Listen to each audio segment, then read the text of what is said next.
ክቡራን ሚኒስትሮች በአጭር ጊዜ ውስጥ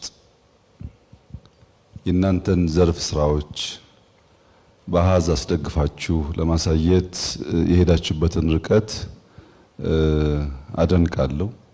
በጣም ጥሩ ገለጻ ነው የቀረበው። እንደዚህ ያለ መረጃ ለህዝብ ያስፈልጋል።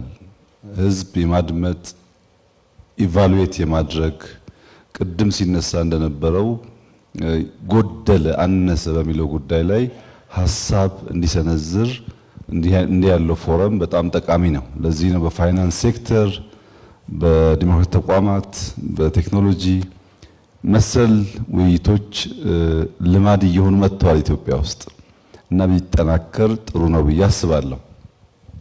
የተነሱ ጥያቄዎች አንድ በአንድ አልመልስም፣ ጊዜም የለም። ሚኒስትሮች መለስ ሞክረዋል። ግን እዚህ ያላችሁ ሰዎች ከዚህም ውጭ ያላችሁ ሰዎች የተወሰነ የመንግስትን ሳይድ አተያይና አሰራር ለመገንዘብ እድል ይሰጣችሁ እንደሆነ የተወሰነ ሀሳብ ማንሳት ፈልጋለሁ። አንደኛው የማህበራዊ ዘርፍ ግንባታ ከሌሎች ዘርፍ ግንባታ በጣም የተለየ ነው። ህንፃ ስንገነባ ወደታችን እንቆፍራለን፣ ፋውንዴሽን እናስቀምጣለን፣ ሁለተኛ፣ ሶስተኛ፣ አራተኛ እያልን ስንሄድ ሰው ያየዋል፣ ባጠረ ጊዜ ውስጥ ይታያል። ኢንዱስትሪም ስንገነባ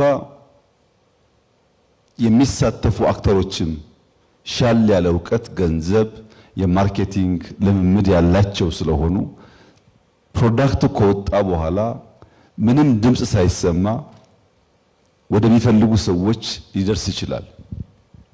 የማህበራዊ ዘርፍ ግን በጣም አስቸጋሪ ነው። የአንዳንዶቻችሁ ጥያቄ የተሰራውን ስራ የተገኘውን ውጤት አይታችሁ ይህንን ካደረጉማ ምን ይሳናቸዋል ብላችሁ እንደሆነ እገምታለሁ። ባይሳንንና ብንሰራው እንኳን ግን የእናንተን ፍላጎት አያሟላም። የተስተካከለ ምግብ መመገብና ፋስት ፉድ መመገብ ሁለቱም እድገት፣ ውፍረት ያመጣሉ። ግን የፋስት ፉድ እድገት ሰው የሚፈልገው ለጤና የሚመቸው አይነት እድገት አይደለም። በማህበራዊ ዘርፍ በመዋለ ሕፃናት ላይ የምናደርገውን ኢንቨስትመንት በእኔና በእናንተ እድሜ ውጤቱን ላናየው እንችላለን። ኦቨርናይት ሪስፖንድ የሚያደርግ ሴክተር አይደለም።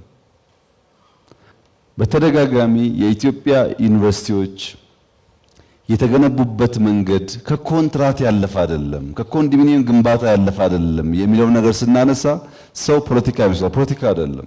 መዋለ ሕፃናት ኤሌመንተሪ ስኩልና ሃይ ስኩል ተገንብተዋል ባለፉት ጥቂት ዓመታት። የገነባናቸው ግን በምንም መስፈርት ከነበረው ጋር አንድ አይደሉም።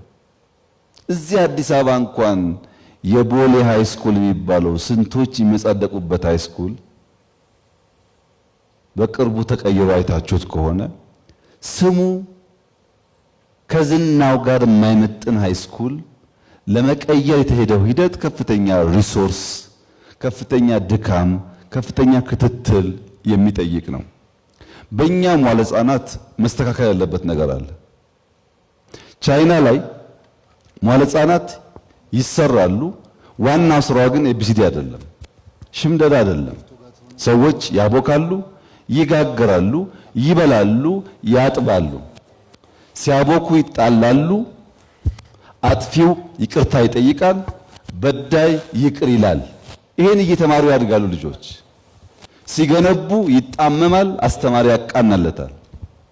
በትምህርት ስርዓት ውስጥ ፕራክቲካሊቲን፣ ኤክስኪዩሽንን፣ the power of execution የማያውቅ ማህበረሰብ እንዲሁ ሲመኝ ይኖራል እንጂ መፈጸም አይችልም።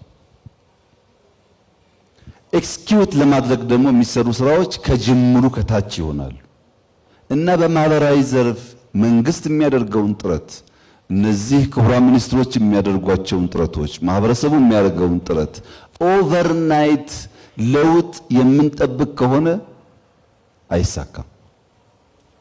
ትውልድ መዞ ያነሳዋል ብለን የምናስብ ከሆነ ደግሞ ጊዜ ይፈተዋል። አሁን አንድ ቀላል ነገር ለማንሳት እኔና አደን እኔና ብርሃኑ